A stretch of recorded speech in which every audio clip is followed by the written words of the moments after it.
di sini ya bahwasanya pergerakannya itu akan menghasilkan suatu permintaan atas perilaku pelanggan, pegawai, partner, ya pemerintah, investor, atau juga pemangku kepentingan ke dalam perusahaan yang terintegrasi, gitu ya, yang mendapatkan benefit, gitu ya. Dan suatu bukti menunjukkan tujuan dari sustainability itu adalah bagaimana ya mengadopsi yang namanya ya triple bottom line, gitu ya.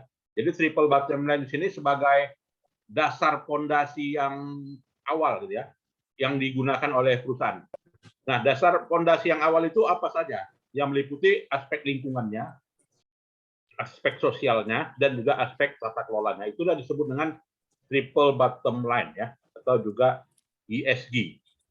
Dan hasil dari survei juga menunjukkan bahwasanya 73% ya 73% di kalangan konsumen milenial itu menginginkan ya konsumsinya berdasarkan pada kebiasaan yang meminimalisir dampak dari aspek lingkungan. Nah, jadi di sini sustainable product atau juga tidak sustainable produknya 20% bahwasanya perusahaan itu mengembangkan suatu konsep tujuan atau juga yang berkaitan dengan business sustainability tersebut secara tata kelola, gitu ya. Sebagai salah satu contoh misalnya perusahaan Unilever, gitu ya. Ya, Unilever itu berkomitmen ya itu menggunakan yang namanya palm oil, gitu ya, atau minyak sawit. Ya, jadi minyak sawit di sini bagaimana? Minyak sawit yang sumbernya adalah sumber yang berkelanjutan, ya. Artinya di sini ada sertifikat yang namanya Certified Sustainability, gitu ya. Dan perusahaan itu bekerja, gitu ya, berdasarkan pada ya sesuai dengan keinginan pemangku kepentingan, gitu ya, yang mengadopsi sawit yang berkelanjutan tersebut, gitu ya.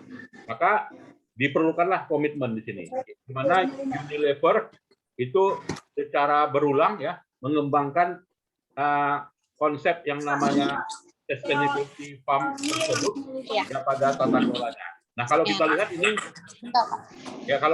ini ya Unilever di sini, gitu ya. Jadi, praktik yang ada di Indonesia, ya. Jadi praktik yang ada di Indonesia bagaimana ya perkebunan sawit atau juga produk dari sawit tersebut yang mendukung dari berkelanjutan, ya. Nah, di sini makanya untuk mendukung yang namanya sustainable tadi, gitu ya, maka kenal ya ada yang dikatakan dengan digital sustainable. Nah, apa itu digital sustainability? Ya, jadi digital sustainability suatu pendekatan yang dilakukan oleh perusahaan untuk mencapai ya tujuan sustainable perantaranya apa? Perantaranya investasi teknologi. Nah, jadi di sini aktivitas perusahaan dalam mengembangkan perusahaannya ya melalui perantara tidak mau yang namanya teknologi. Maka perantara penggunaan teknologi tadi mulai dari membuatnya, menggunakannya, mentransmisikannya sampai mengirimkan data secara elektronik. Nah, jadi proses pengiriman data di situ itulah dikatakan dengan Internet of Things (IoT), ya, atau juga blockchain, ya, atau juga big data analytics. Ya, bagaimana blockchain, IoT, dan juga big data itu memainkan peranan. Ya, peranannya adalah menerapkan tata kelola sustainability yang diusung oleh perusahaan tadi, gitu ya. Nah, jadi di sini antara IoT dengan sustainability ya di sini adalah suatu Internet of Things itu adalah suatu langkah ya, suatu jalan yang bagi perusahaan itu akan dikembangkan untuk arsitektur channelnya yang berkaitan dengan data yang dikelola oleh perusahaan dari satu operasi ke operasi lainnya, ya. Dan meningkatnya perusahaan yang menerapkan Internet of Things tadi secara teknologi, gitu ya, itu akan secara signifikan meningkatkan aset ya, dan juga menekan biaya. Sebagai contoh ya smart heating, ventilation, air conditioning system ya.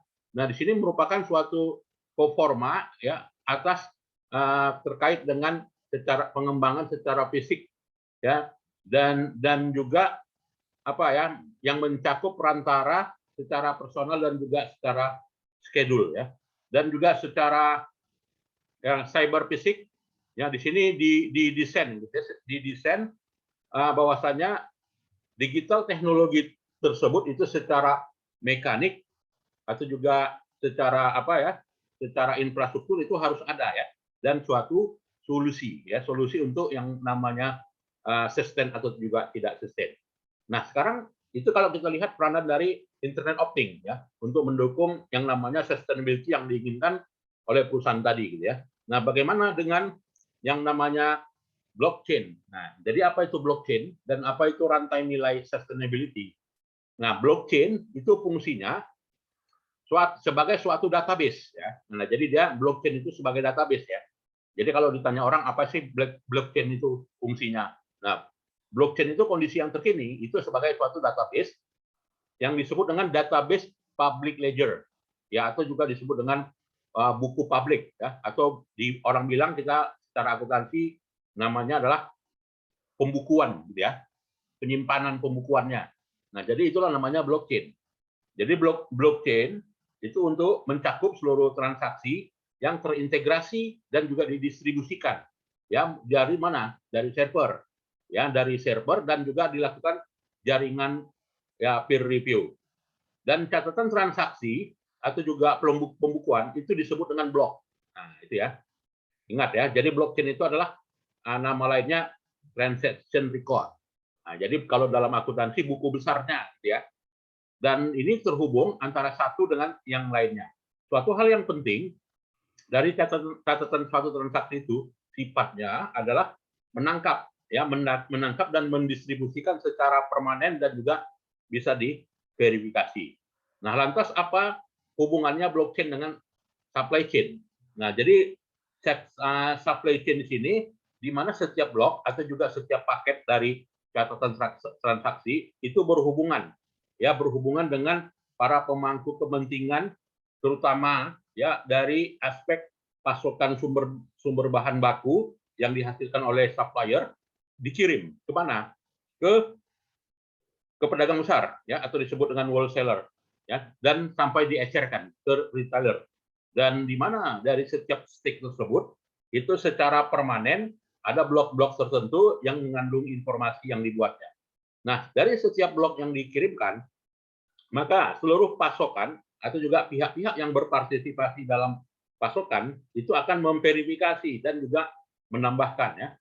Dan subsequent stakeholder, ya, dalam hal ini salah satu dari stakeholdernya itu retailer, ya, di mana retailer itu secara kontrak itu akan mengakses, gitu ya, yang disebut dengan agreed upon, ya, kesepakatan mengenai, ya, blok-blok yang di masa lalu seperti misalnya produknya, temperaturnya, gitu kan, atau juga secara kritis informasi lainnya. Dan sehingga di sini tersedia, gitu ya, sebagai suatu supply operation, gitu ya. Nah, manfaat utama dari blockchain itu adalah membantu, gitu ya, membantu meningkatkan, ya, membantu meningkatkan visibility atas keberlangsungan supply chain tadi. Nah, jadi blockchain itu punya peranan, ya. Peranannya di mana? Ya, bagaimana, ya, rantai nilai berkelanjutan. Nah, itu. Dan juga melalui perantara blockchain ledger ini, ya, jadi blockchain itu udah paham kita, ya. Orang sering bilang apa itu blockchain. Nah, jadi blockchain itu istilah yang sekarang, ya, yang namanya kalau dalam bahasa manualnya disebut dengan general ledger, gitu ya. Nah, jadi blockchain itulah general ledger, buku besar, ya, database-nya, gitu. Dan mendukung, ya, meningkatkan kualitas dan juga harga produk, ya, pada saat tanggal tertentu dan lokasi tertentu, gitu ya. Dan seluruh transaksi itu bisa diidentifikasi. Lantas juga kegunaan dari produk tersebut itu bisa membantu integrasi data, ya. Jadi peranan dari blockchain secara desentralisasi itu merupakan suatu yang terstruktur, ya, dan bukan yang sifatnya single, gitu ya, dan dapat digunakan untuk memanipulasi secara personel, gitu ya. Nah, ini peranan dari blockchain, ya.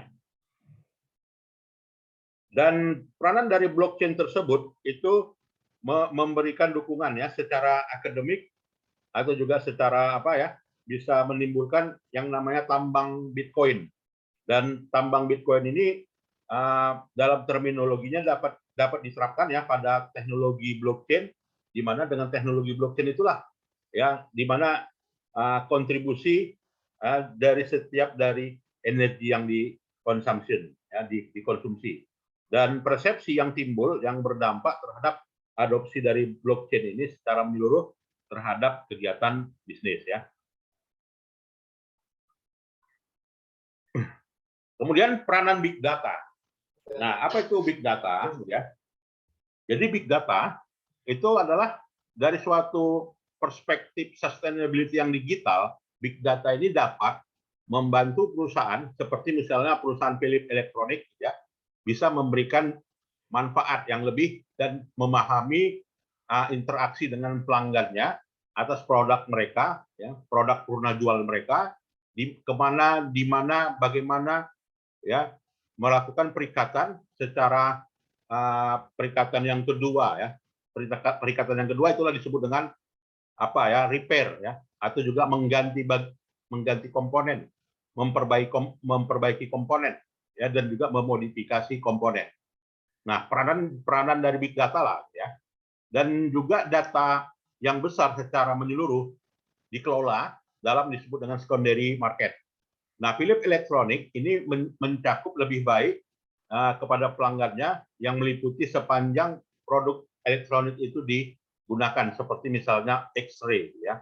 Nah, jadi dengan demikian ya, maka peranan dari big data tersebut itu adalah memelihara data pelanggan ya, terutama mendukung dari pelayanan purna jual. Nah, kalau kita lihat ya bagaimana digital sustainability dalam beberapa kasus.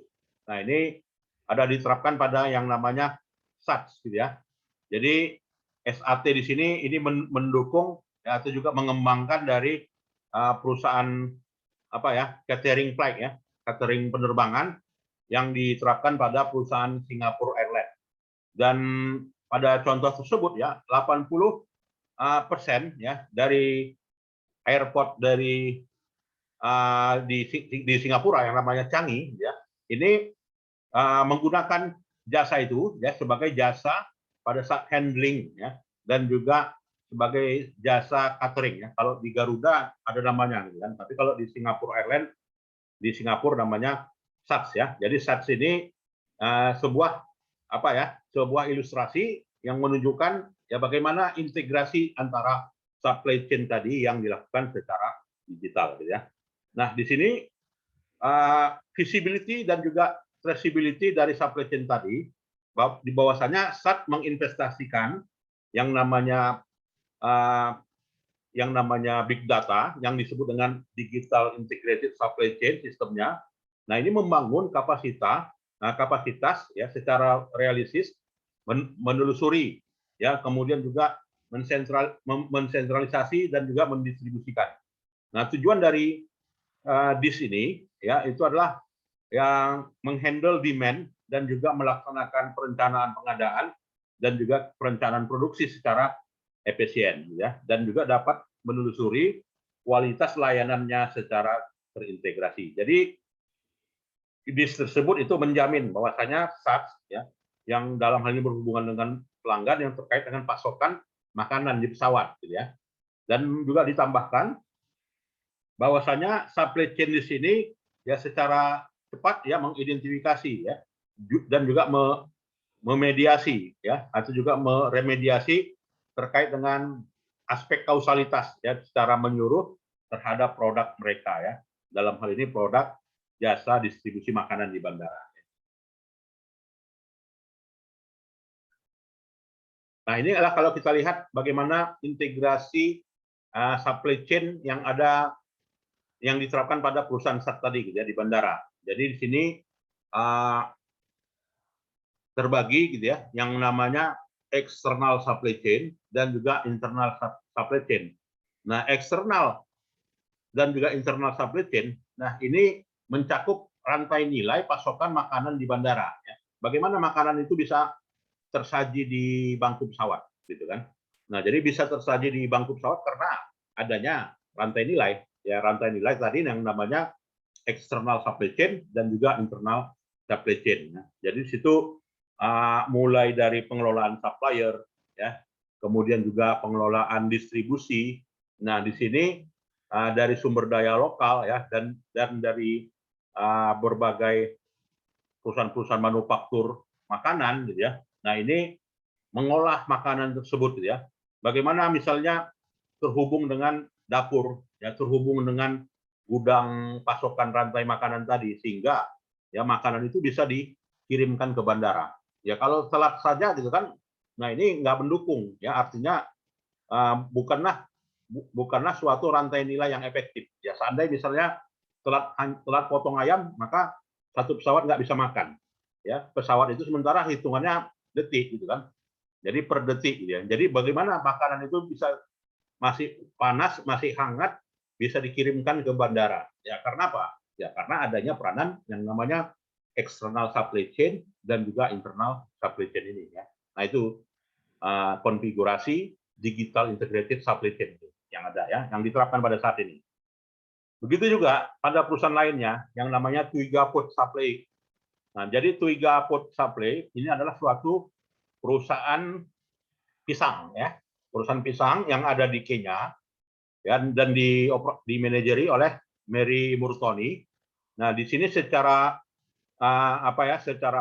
bisa memberikan harga yang cukup memadai lah ya. Dan perusahaan pisang itu dikutip ya atau juga dipungut oleh para broker, dan di mana broker di situ mendapatkan harga jualnya 200 atau juga 300 per tandannya gitu ya, atau juga per tonnya. Nah, di sini seringkali mereka menjual, ya, sering terjadi kehilangan pasar ya seandainya tidak menerapkan yang namanya rantai nilai pasokan tadi ya. Nah, resiko kehilangan pasar pasti ada.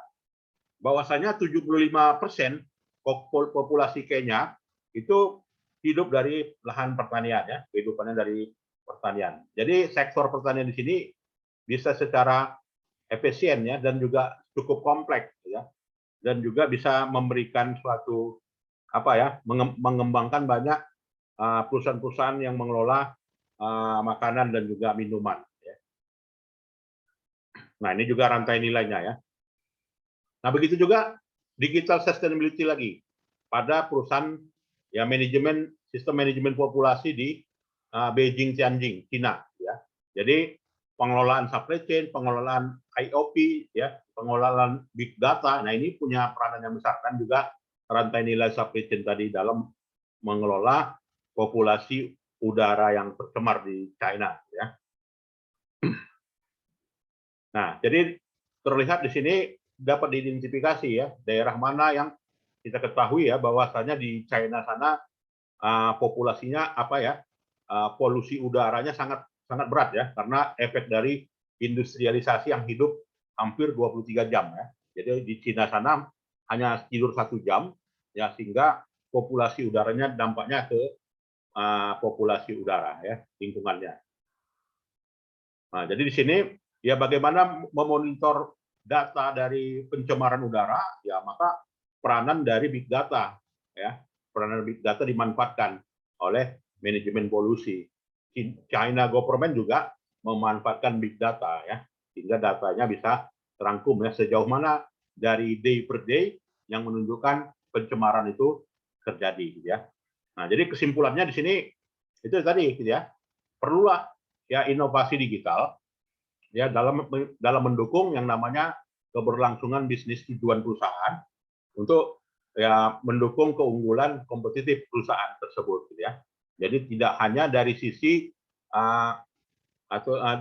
dari sisi model bisnis saja ya, tetapi juga harus didukung ya, didukung benefitnya secara kesosialan ya, secara sosial ya. Dan menelusuri secara potensi ya peranan dari digital inovasi itu menciptakan yang namanya sustainability goal ya, dan juga bisa mendukung teknologi mengaplikasikan teknologi digital dalam berbagai aktivitas yang berbeda ya. Jadi di sini digital sustainability ini punya peranan yang penting ya, peranan yang penting Artinya dengan kata lain, ya digital teknologi itu yang sudah terjadi ya, baik itu pada perusahaan Unilever ya, kemudian perusahaan pisang sampai perusahaan distribusi makanan di bandara tadi ya. Kita lihat peranan dari Internet of Things, ya peranan dari blockchain, ya peranan dari supply chain juga berperan besar ya. Itu kesimpulan yang bisa kita ambil gitu ya. Ada pertanyaan silakan, adik-adik kalian. Cukup jelas ya. Jadi bisa kita simpulkan tadi di sini pengelolaan database ya. Sistem manajemen database bisa mengelola mulai dari mengelola data udara ya, kemudian mengelola data pelanggan ya, kemudian juga mengelola hubungan pelanggan ya. Ya pelayanan purna jual. Nah, itu benefitnya yang namanya ya, digital innovation ya. Digital innovation atau yang disebut dengan digital sustainability ya, untuk mencapai tujuan dari bisnis. Ada yang mau ditanyakan silakan. Jadi silakan. Baiklah, kalau tidak ada, saya kira itu sajalah ya pertemuan kita. Dan kita lanjutkan di minggu depan ya. Baik. Dan dulu Pak. Oh ya, silakan. Teman-teman yang lain boleh buka ini ya, buka kameranya semua biar saya absen.